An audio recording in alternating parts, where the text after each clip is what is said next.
Hello, hello, my dear people, the people of the Lord.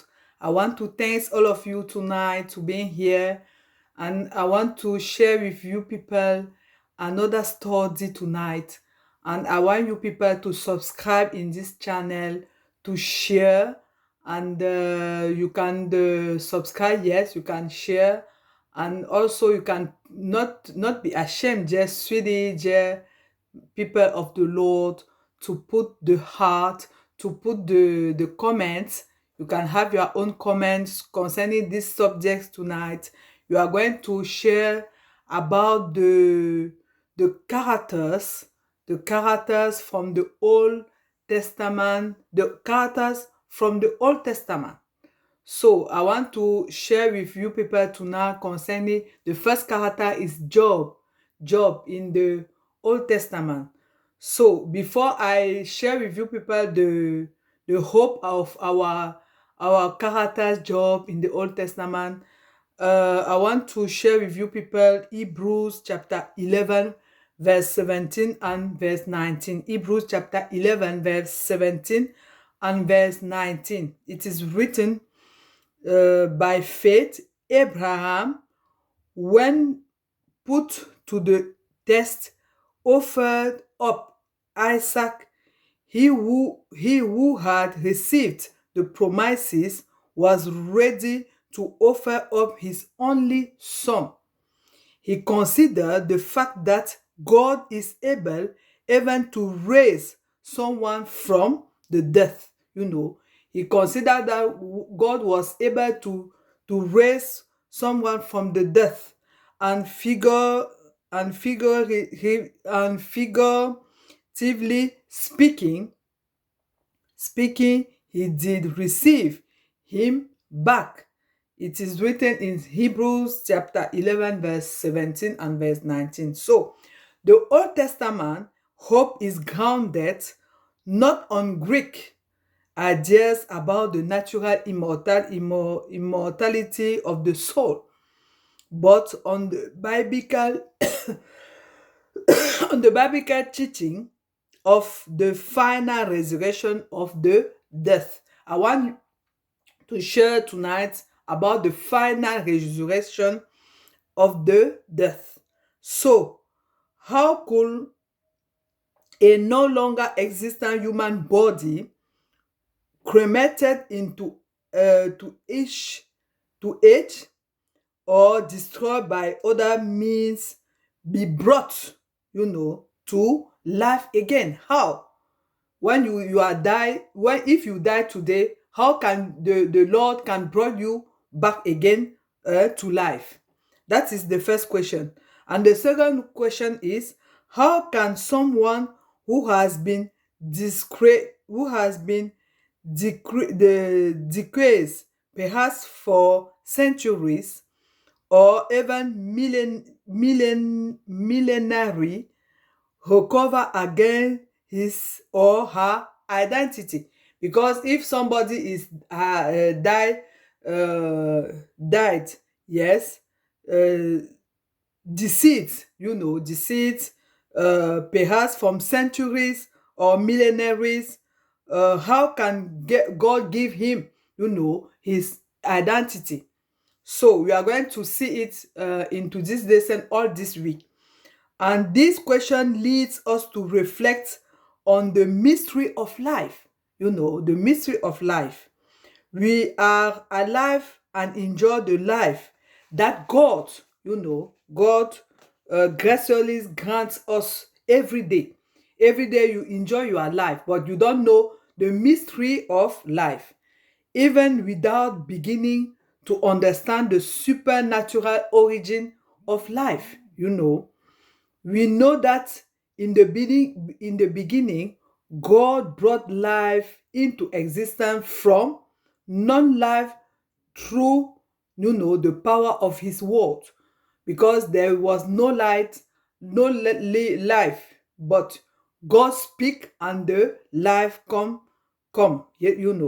In Genesis chapter 1 and Psalm chapter 33, verse 6 and verse 9. So, if God was able to create life on earth the first time from nothing, in Latin is ex nihilo. From nothing in Latin is ex nihilo. Why should we doubt his capacity to recreate human life and to restore his origin identity? You know that God created from nothing. God created in ex nihilo. It is written, you can say it in Latin, from ex nihilo, from nothing. God is able also to bring back, the life into the human being, maybe after centuries, And this week, we will reflect on how the notion of the final resurrection unfolded in Old Testament times, with special focus on the statements of Job, some psalmists, and the prophets like Isaiah and Daniel. So tonight we are going to start with Job. Who is Job in the Bible? Who is Job? That persona, that character's Job. Who is it? Who is he? So in Job chapter 19, from verse 25 to 27, Job says, I shall see God. I shall see God. And Job was blameless. Just was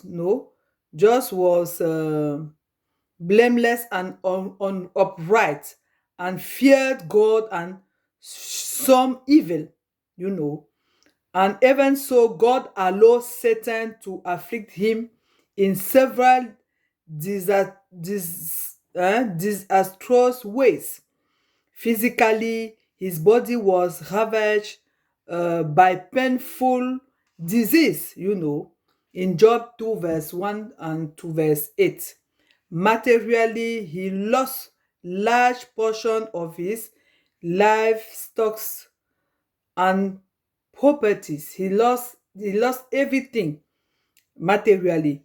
Within his household, he lost his servants and even his own children, by attacking by Satan, the devil. And emotionally, he was surrounded by friends who accused him for being an impenitent sinner who deserved what he was facing. So even his own wife stated, do you still hold fast to your integrity? Curse God and die. Curse God and die. That was the word of his own wife, in Job chapter 2 verse 9. Job did not realize that he had become the epicenter of a deep cosmic struggle, because Job was the epicenter of a deep struggle, a cosmic struggle between God and Satan. Afflicted by those struggles, Job regretted his own birth, and wished that he had never been born. He had never been born because he was so sad in his body. Yet his unconditional faithfulness to God is well expressed in the words, though he slay me, yet will I trust him. He just trusts, he continued to trust in his Lord, in God. So even imagine that soon his wife will end. He kept his insurance that death will not have the final word. That death will not have the final word in him. With wrong conviction, he started that although he would die, his Redeemer would one day stand up, and he, Job himself, will see God in his own flesh. He has hope that he will see God in his own flesh. In his own flesh. He shall see the Lord, his Lord, in his own flesh. This is an unmistakable glimpse of the resurrection. the resurrection of the body. So, what a glorious hope in the midst of such a tragedy. Surrounded by sickness and pain, economic collapse, social reproach, and emotional breakdown, Job could still anticipate the day when he would rise from the dead and behold his beloved Redeemer. You know, that is a great, hope.